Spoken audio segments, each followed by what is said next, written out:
sorry. I'd like to, it's such a hurry here. I'd like to call to order the City of Menasha Personnel Committee meeting. Clerk, could I have roll call, please?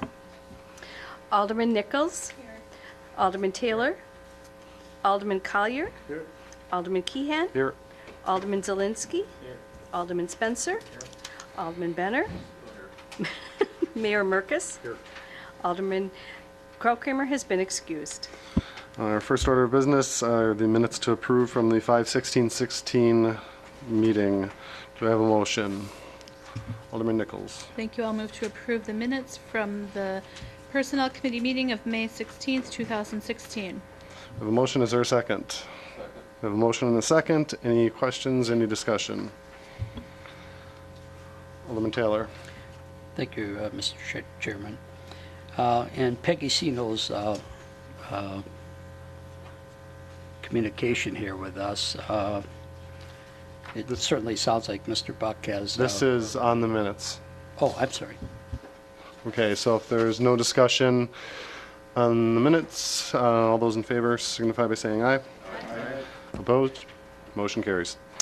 All right, now we have one item, action item, and that is in regard to the communication from Director Stino, and that is in regards to an enhanced vacation allowance for the upcoming hire of the Community Development Director. In her memo, she outlined the rationale for it, that there is a past practice for doing this, that we've established this, and that we are getting a candidate with 18 plus years of professional experience in this area. So, that being said, I'll first entertain a motion, and we can approve this. We approve this here. So I'm looking for a motion to approve the enhanced vacation allowance for the Community Development Director. Alderman Taylor? I'll make a motion to approve the enhanced vacation allowance for the community director. We have a motion and a second. Discussion. Alderman Benner. Thank you, Mr. Chairman. My question has to do with when his anticipated start time would be, and if we're appropriately prorating the vacation time as requested. Mayor? His start date would be approximately a month from today.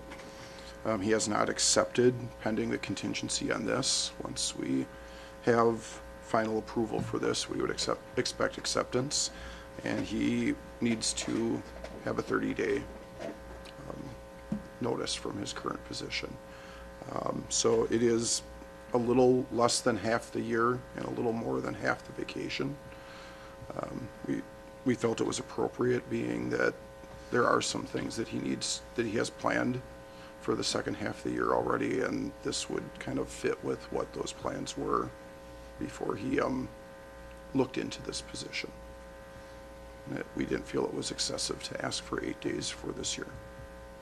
So you, as staff discusses, they discussed his potential start time and how it is actually being if he would have prorated, because it seems like we're a day and a half or so, probably more than what the prorating would actually work out to be, and we did find that to be appropriate. But he's not getting any floating holidays for this year then, because he starts after July 1st. No. If we would have started him before July 1st, then we probably wouldn't have had to deal with a lot of this for 2016. Yeah. It probably would have just been the 2017 allowance. No, I agree. So.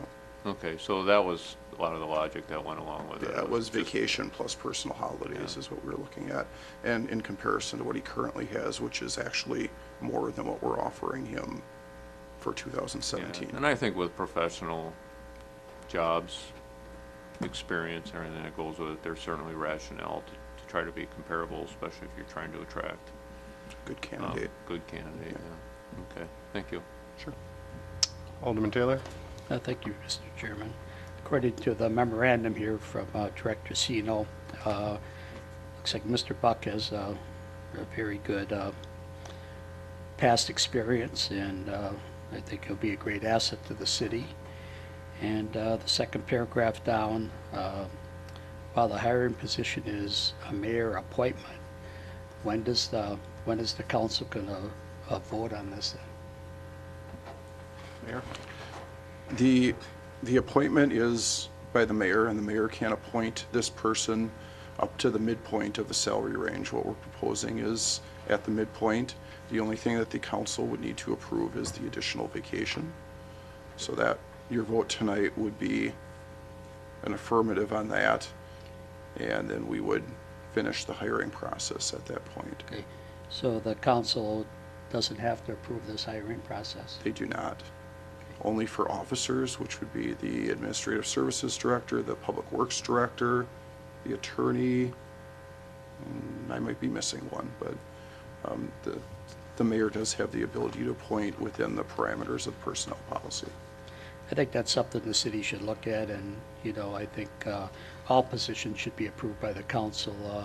We deal with this position more than anybody else, and certainly through the process of the selection, it's good, but I don't think it should just fall at the mayor's lap. I think personnel committee, the city council should have the right to at least vote on it. Alderman Collier? Alderman Keating, the only question I have is, and I would think he's gonna use his 8 days, but if he only uses 6 days, any other days carry over to next year? Mayor? Debbie, you have the experience on this. I can't remember how many can carry over per year. Attorney Kaplan? You're able to carry over up to 5 vacation days, So yes, he would be able to carry. according those to the over. policy. All right, if there is no further discussion, let's take a roll call vote on this, please. Motion carried on roll call 8-0. And with that, I'll entertain a motion to adjourn. Is there a second? All those in favor? Opposed? We are adjourned. Broadcasts of the City of Menasha Administration Committee, Board of Public Works, and Common Council meetings are produced by University Studios of the University of Wisconsin-Fox Valley. Menasha residents and interested parties can obtain information about these meetings and meeting agendas from the city website, www.cityofmenasha-wi.gov. Expression of opinions regarding City of Menasha issues or about these broadcasts can be made by contacting the mayor's office, 920-967-5117. Contacting their city alderman. Contact information appears on the website. Completing the electronic feedback form on the website. All public portions of the meetings are recorded in entirety and are not edited for playback.